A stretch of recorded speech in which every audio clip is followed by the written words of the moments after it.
खबर UP live, आपकी खबर तेज असर।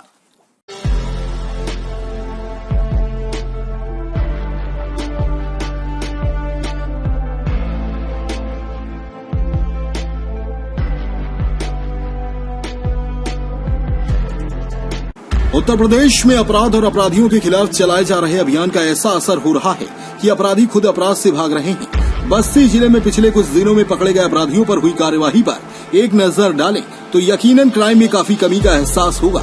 एसपी आशीष श्रीवास्तव ने निर्देशन में पुलिस की टीम लगातार अपराधियों की धरपकड़ में जुटी हुई है।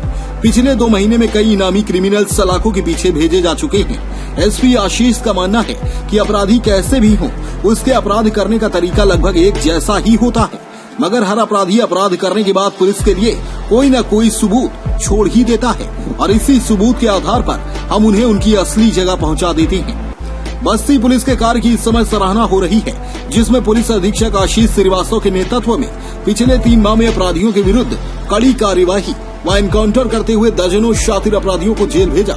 पुलिस अधीक्षक आशीष श्रीवास्तव ने बताया कि संपत्ति संबंधी अपराध, महिलाओं के विरुद्ध अपराध, इन सभी पर एक अभियान चलाकर के कार्यवाही की जा रही है, जिसमें संपत्ति संबंधी अपराधियों के विरुद्ध एक टीम बना करके हर एक को टारगेट दिया जा रहा है।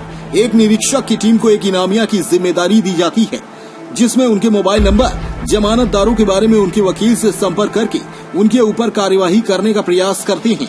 उसी क्रम में बस्ती पुलिस ने 2 50,000 के इनामी, 15 25,000 के इनामी और 8 15,000 के इनामियों को पिछले 3 महीने में गिरफ्तार किया है। उसमें से 16 लोग पुलिस मुठभेड़ में घायल भी हुए हैं।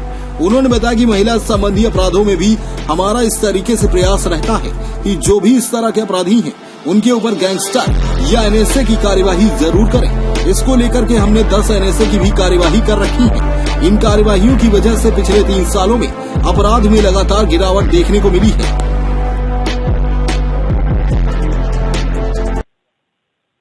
हम लोगों को श्रीमान पुलिस अधीक्षक बस्ती महोदय द्वारा यह तय किया जाता है कि इस इनामिया के ऊपर या इस क्रिमिनल के ऊपर कार्य करना।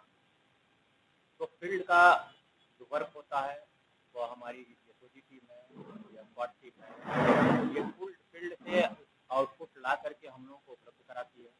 उपलब्ध कराने के बाद जो भी हमारा डाटाबेस होता है, उस डाटाबेस को हम रीड करते हैं। रीड करने के उपरांत हम सारी गतिविधियाँ उसकी अपने टीम को बताते हैं, जैसे एसओजी टीम है, हमारी स्क्वाड टीम है, उसको बताते हैं। फिर उसको बताने के अनुसार अपराधी क्या कर रहा है, क्या नहीं कर रहा है, वो सारी चीज़ों से जब अवगत हो जाते हैं, अवगत कराने के बाद फिर उनकी धरपकड़ की जाती है।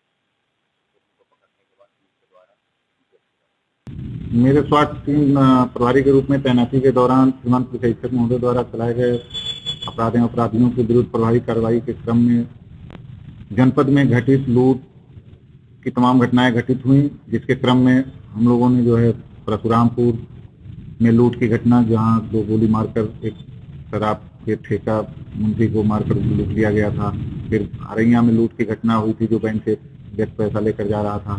फिर उसके बाद से लालगंज में शराब के ठेके के दुकान में लूट की घटना, कोतवाली थाना क्षेत्र के फ्लिपकार्ट के एजेंसी पर जो है लूट की घटना के अनावरण के क्रम में हम लोगों ने लगातार दबिश दिया और दबिश के क्रम में जो है अपराधियों की धरपकड़ की गई।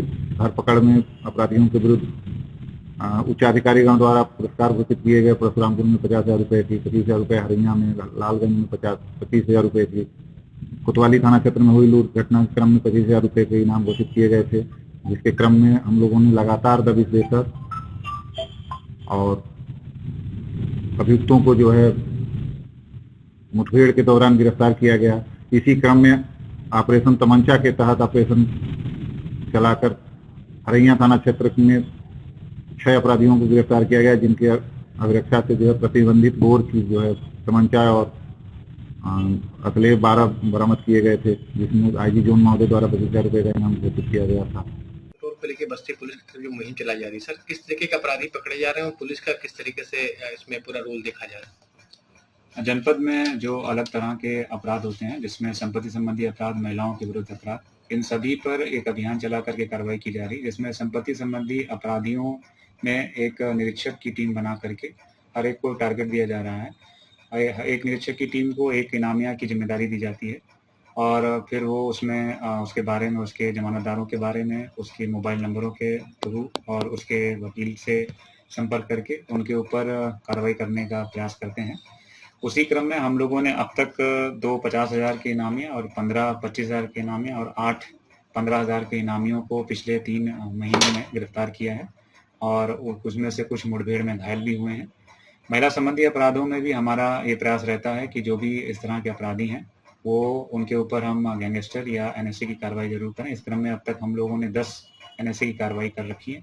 इन कार्रवाइयों की, निरोधात्मक कार्रवाइयों की वजह से जो पिछले 3 साल अपराध हमारा रहता है उसमें लगातार गिरावट देखी गई है। जो घटनाएं हैं उनमें कमी आई है। सर कितने इनामिया कितने हजार के पकड़े गए? अभी तक जो पिछले 3 माह की हमारी कार्रवाई रही है उसमें हमने 2 50,000 के इनामिया पकड़े हैं, 15 25,000 के इनामिया पकड़े हैं और 8 15,000 के इनामिया पकड़े गए हैं और इनमें से करीब 16 लोग पुलिस मुठभेड़ में घायल हुए हैं। डेस्क रिपोर्ट, खबर यूपी लाइव।